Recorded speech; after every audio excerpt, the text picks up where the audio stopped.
जय Hind future officers, मैं हूं रंजीत सिंह और आप जुड़े हैं एसआरएस स्टडी पॉइंट के एनडीए 2 2026 बैच से।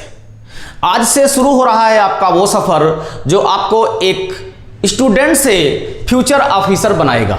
यहां हम सिर्फ मैथ्स नहीं पढ़ेंगे बल्कि एनडीए क्रैक करने की कंप्लीट स्ट्रेटजी, स्पीड, एक्यूरेसी और कॉन्फिडेंस डेवलप करेंगे। अगर आपका सपना है इंडियन आर्म्ड फोर्सेस की यूनिफॉर्म पहनना, तो याद रखिए कंसिस्टेंसी ही आपकी सबसे बड़ी ताकत है। तो बिना टाइम वेस्ट किए मिशन एनडीए 2026 स्टार्ट करते हैं। और आज की क्लास में हम प्रीवियस ईयर में एनडीए में पूछे गए उन क्वेश्चंस को सॉल्व करवाने वाले हैं जो बहुत ही इंपॉर्टेंट क्वेश्चंस हैं और अक्सर इनसे रिलेटेड क्वेश्चंस एग्जाम में पूछे जाते हैं। तो आइए शुरू करते हैं अपनी क्लास को और देखते हैं पहला क्वेश्चन क्या है। पहला क्वेश्चन है what is the range of the function y equal to x square upon 1 plus x square where x belongs to r दिया हुआ है। फलन y बराबर x square upon 1 plus x square का परास ज्ञात कीजिए जहां x की वैल्यू रियल है। तो जब भी रेंज का क्वेश्चन आए तो क्वेश्चन सॉल्व करने के लिए आपको क्या करना होगा कि आपको यह पता होना चाहिए कि किस फॉर्मेट के फंक्शन में कौन सा अप्रोच हमको लगाना है। तो जो फॉर्मेट दिया हुआ है आप देख रहे हैं, ऊपर भी पावर 2 है वेरिएबल की और नीचे डिनोमिनेटर में भी पावर 2 है। मतलब ये जो फॉर्मेट दिया हुआ है वो क्वाड्रेटिक बाई क्वाड्रेटिक का दिया हुआ है। अब यहां पे कुछ केसेस और होते हैं जिनको डिस्कस कर लें हम लोग। तो इन फ्यूचर अगर क्वेश्चन मिले तो हमको क्लियर रहे कि हमको कौन सा अप्रोच लगाना है। क्वाड्रेटिक बाई लीनियर दिया हो, लीनियर बाई क्वाड्रेटिक दिया हो या लीनियर बाई लीनियर दिया हो। ये चारों फॉर्मेट के अगर एक्सप्रेशन दिए हो किसी फंक्शन में और आपको रेंज निकालने की बात कहे तो आपको क्या करना है, इसको क्रॉस मल्टीप्लाई कर लेना है। क्रॉस मल्टीप्लाई करने के बाद x को आप लेफ्ट में रखेंगे, बाकी का सारा एक्सप्रेशन y में राइट साइड में शिफ्ट करेंगे जो y के साथ जाएगा। आइए देखते हैं कैसे क्वेश्चन को आसानी से हम टैकल कर सकते हैं। y is equal to x square divided by 1 plus x square दिया हुआ है। तो 1 लगाकर जब आप क्रॉस मल्टीप्लाई कराएंगे तो क्या हो जाएगा, y plus y x square हो जाएगा इक्वल टू एक्स स्क्वायर हुआ। हमको x लेफ्ट में रखना है तो एक्स स्क्वायर को लेफ्ट में लाएंगे, ये वाला y उधर चला जाएगा तो हो जाएगा y x square minus x square is equal to minus का y हो जाएगा। यहां से एक्स स्क्वायर कॉमन कराएंगे, एक्स स्क्वायर जब आप कॉमन कराएंगे तो ये हो जाएगा y minus 1 equal to minus का y हो गया। हमको एक्स स्क्वायर केवल चाहिए लेफ्ट में तो y को उधर शिफ्ट करेंगे, माइनस का y divided by y minus 1 हुआ। ये वाला y का माइनस एलिमिनेट करेंगे तो नीचे का साइन बदल जाएगा, हमको मिल जाएगा x square equal to y divided by 1 minus y हो गया। अब हमको x रखना है तो स्क्वायर हटाएंगे, जैसे स्क्वायर यहां से रिमूव करेंगे तो राइट साइड में स्क्वायर रूट लग जाएगा।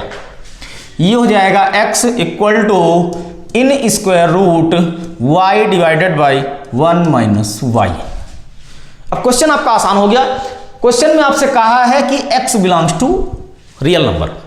x के रियल होने के लिए स्क्वायर रूट के अंदर जो भी लिखा है इसकी वैल्यू ऑलवेज ग्रेटर देन और इक्वल टू 0 होना चाहिए, क्योंकि अगर लेस देन 0 हुआ मतलब नेगेटिव हुआ तो ये इमेजिनरी बन जाएगा, जबकि हमको x रियल लेना है। तो क्या करेंगे, ब्रैकेट स्क्वायर रूट के अंदर जो भी लिखा है y divided by 1 minus y ये ग्रेटर देन और इक्वल टू 0 हो जाएगा। अब आपको इनइक्वालिटी मिल गई और आप जानते हैं कि जब भी इनइक्वालिटी का क्वेश्चन हमको सॉल्व करना होता है तो वेरिएबल का कोफिशिएंट ऑलवेज पॉजिटिव लेना होता है। वो नेगेटिव है तो उसको पॉजिटिव कन्वर्ट करेंगे। यहां पर आप देख रहे हैं y के पहले माइनस लगा है तो इसको हम पॉजिटिव बनाएंगे तो ये हो जाएगा y divided by y minus 1। और जैसे ही निगेटिव शिफ्ट करेंगे तो साइन ऑफ इनइक्वालिटी आपका क्या हो जाएगा, चेंज हो जाएगा। अब आप यहां से y की अलग अलग वैल्यूज लेंगे जो आपको मिलने वाली है। न्यूमरेटर से y की वैल्यू 0 मिलेगी और डिनोमिनेटर से 1 मिलेगी, तो हम लेफ्ट में 0 लिख लेंगे और राइट में 1 लिख लेंगे। अब डिनोमिनेटर से y की जो भी वैल्यू आती है उसको ऑलवेज ओपन सर्कल में लेते हैं। क्यों? क्योंकि y की वैल्यू हम 1 नहीं ले सकते, 1 अगर ले लिए तो 0 हो जाएगा नीचे। आपने रेशनल नंबर में पढ़ा हुआ है कि p बाई q का फॉर्मेट तभी सही है जब q नॉट इक्वल टू 0, मतलब डिनोमिनेटर 0 नहीं हो सकता है, तो इसलिए इसको हम ओपन सर्कल रखेंगे। अब इक्वल टू लगा है तो न्यूमरेटर की वैल्यू जो 0 आई हुई है y की, उसको हम क्लोज सर्कल ले लेंगे। अब वेवी कर्व मेथड का यूज करते हुए यहां प्लस लगाते हैं, यहां माइनस लगाते हैं और यहां प्लस लगाते हैं।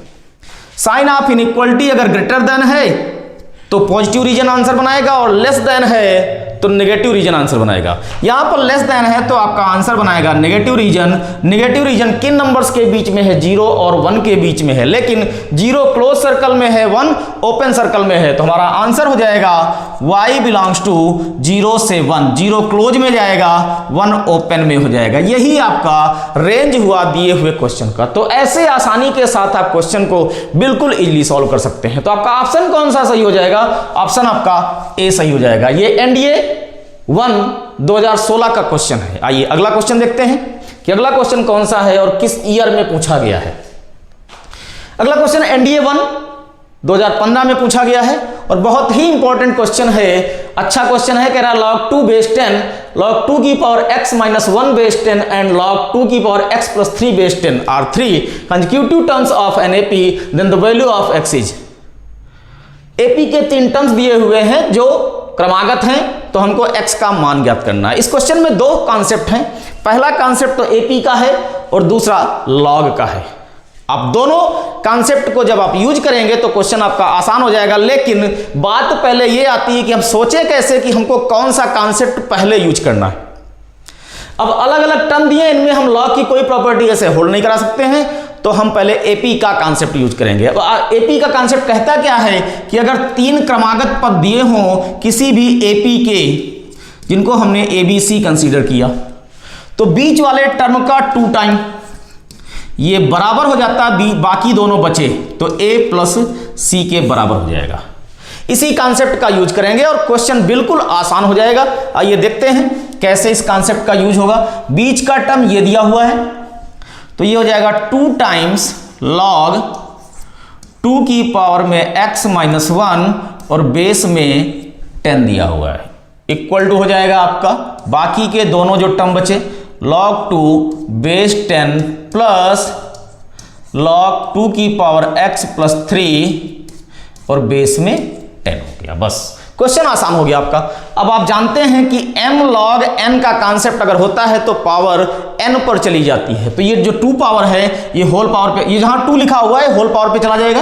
क्या हो जाएगा? log 2 की पावर x माइनस 1 का होल स्क्वायर हो जाएगा और बेस में 10 आ जाएगा। इधर क्या करने वाले हैं हम लोग? log m plus log n की प्रॉपर्टी को यूज करने वाले हैं, तो ये हो जाएगा log 2 इंटू 2 की पावर में x प्लस 3 और बेस में 10। दोनों तरफ log बेस 10 एक बार आ गया तो एंटी लॉग लेके हम इसको एलिमिनेट कर सकते हैं। तो हमारा बचेगा क्या?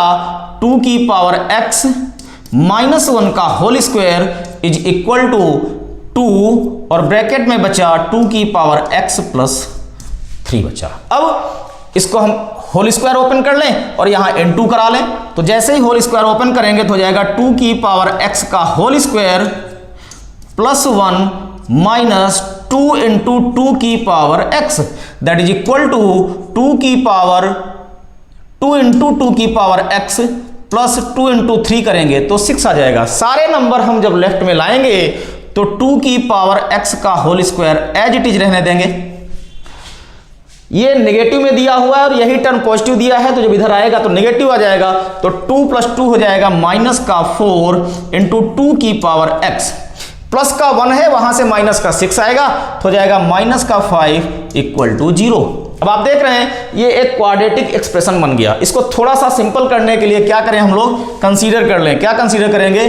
2 की पावर x को अगर हम y कंसीडर कर लें तो क्या बनने वाला है एक्सप्रेशन आपका? y स्क्वायर माइनस 4y और माइनस का 5 इक्वल टू 0।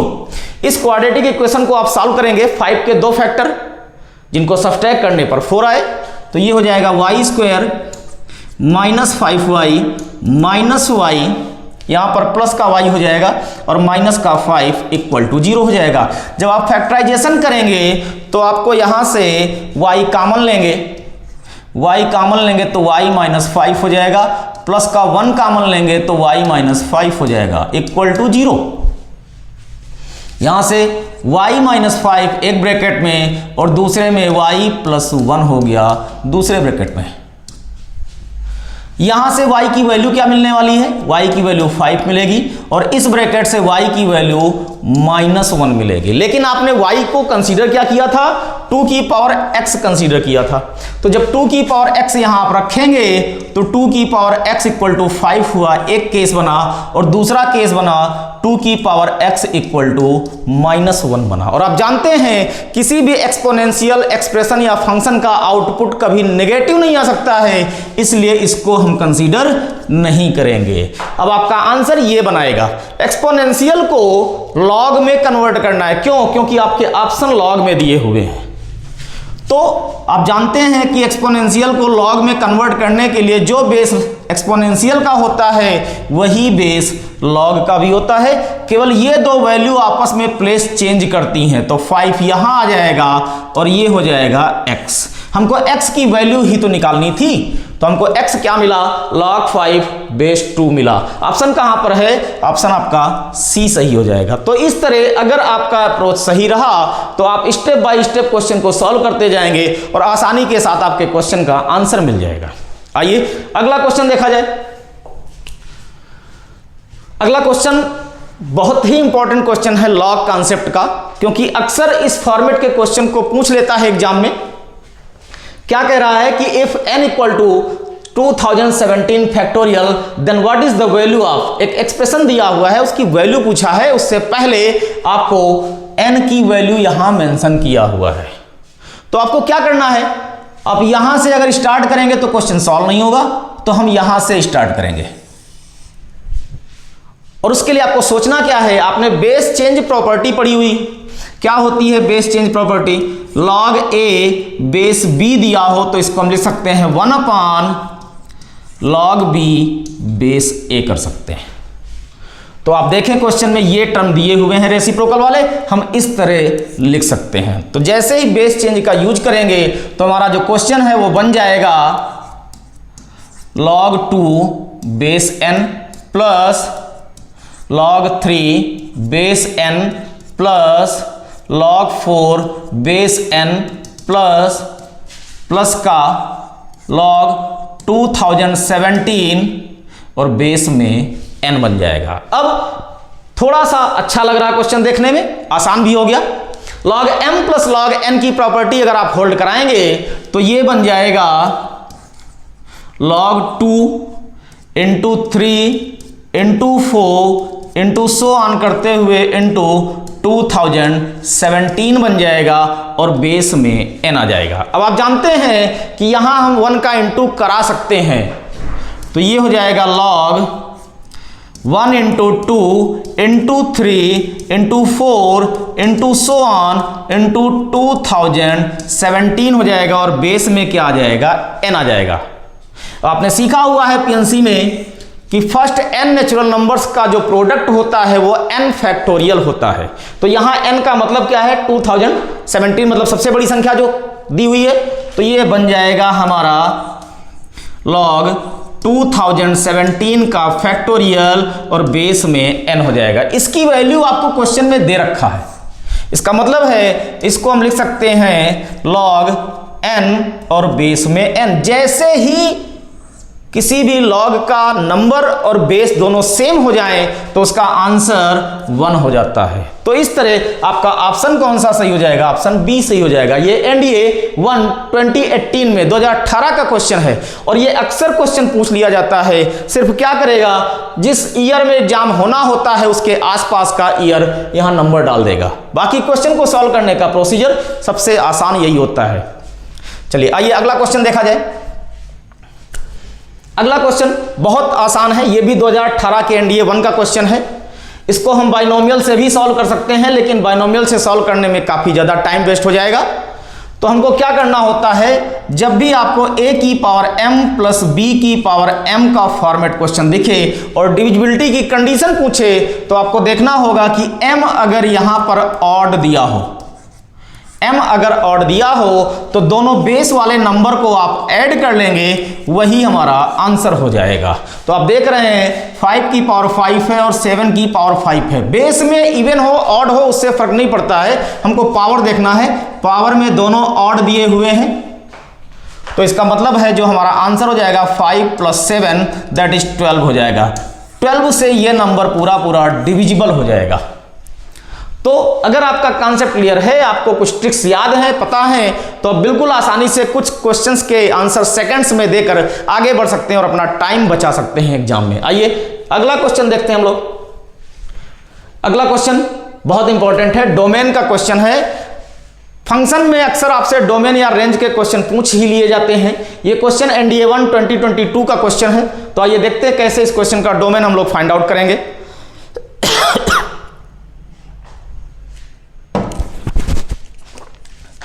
जब भी आपको डोमेन फाइंड आउट करना हो या रेंज फाइंड आउट करना हो और आपको स्क्वायर रूट दिख जाए, तो आपके माइंड में तुरंत ये बात आनी चाहिए, स्ट्राइक करनी चाहिए कि हमको स्क्वायर रूट के अंदर जो भी लिखा है उसकी वैल्यू ग्रेटर देन और इक्वल टू 0 कर लेना है।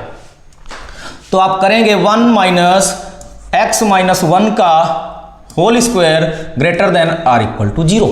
अब आप देखें कि जैसे ही इनइक्वलिटी मिला तो हमको फिर सेकंड बात क्या सोचना है कि x का कोफिशिएंट नेगेटिव नहीं होना चाहिए। यहां x - 1 का होल स्क्वायर का कोफिशिएंट माइनस दिया हुआ है, तो ये माइनस हटाएंगे। जैसे ही माइनस हटाएंगे x - 1 का होल स्क्वायर -1, ये हो जाएगा लेस देन और equal to 0। Sign of inequality interchange हो जाएगी। अब यहां पर हम a square minus b square का फॉर्मेट यूज करें या a माइनस बी का होल स्क्वायर करके बाद में इसको कट कर लें, दोनों से आंसर वही आएगा। तो हम a square minus b square बना लेते हैं। ये हो जाएगा x - 1 -1 हो जाएगा इंटू x - 1 और +1 हो जाएगा। ये लेस देन और इक्वल टू 0 हो गया। इस 1 से 1 कैंसिल आउट हो गया, तो क्या बचा आपका x - 2 बचा और यहां पर x बचा, लेस देन और इक्वल टू 0 हो गया। अब यहां से नंबर लाइन पर आएंगे और x की वैल्यू 0 मिलने वाली है, यहां से 2 मिलने वाली है। इक्वल टू का साइन लगा है तो दोनों नंबर क्लोज सर्कल में जाएंगे,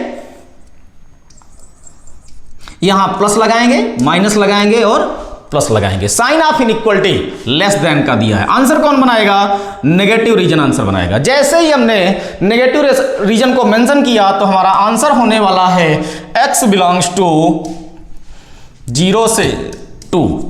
क्लोज सर्कल में है तो क्लोज ब्रैकेट में जाएंगे, ओपन सर्कल होता तो ओपन ब्रैकेट में जाएगा। ऑप्शन आपका डी सही हो जाएगा। तो इस तरह करते हुए हम आसानी से, अगर कुछ कॉन्सेप्ट हमको क्लियर है, कुछ ट्रिक्स पता है, तो बिल्कुल इजीली हम क्वेश्चंस के आंसर दे सकते हैं। हर एग्जाम में कुछ % क्वेश्चन ऐसे आते हैं जो बिल्कुल सेकंड्स में सॉल्व हो जाते हैं। तो वो अप्रोच आपको पता होना चाहिए कि कैसे क्वेश्चन देख के हम ये पता करें कि क्वेश्चन हमारा कुछ सेकंड्स में सॉल्व होने वाला है कि कैसे सॉल्व होने वाला है। आप लगातार अपनी तैयारी को बेहतर बनाएं और हमारे साथ जुड़े रहें, क्योंकि SRS स्टडी पॉइंट आपके लिए पर्टिकुलर ये 2026 एनडीए 2 का जो बैच चला रहा है उससे आपको निश्चित ही फायदा मिलने वाला है और आपकी तैयारी को हम बेहतर बनाएंगे। मिलते हैं अगली क्लास में, जल्द ही आपकी लाइव क्लास भी स्टार्ट होने वाली है। तब तक के लिए जय हिंद एंड थैंक यू।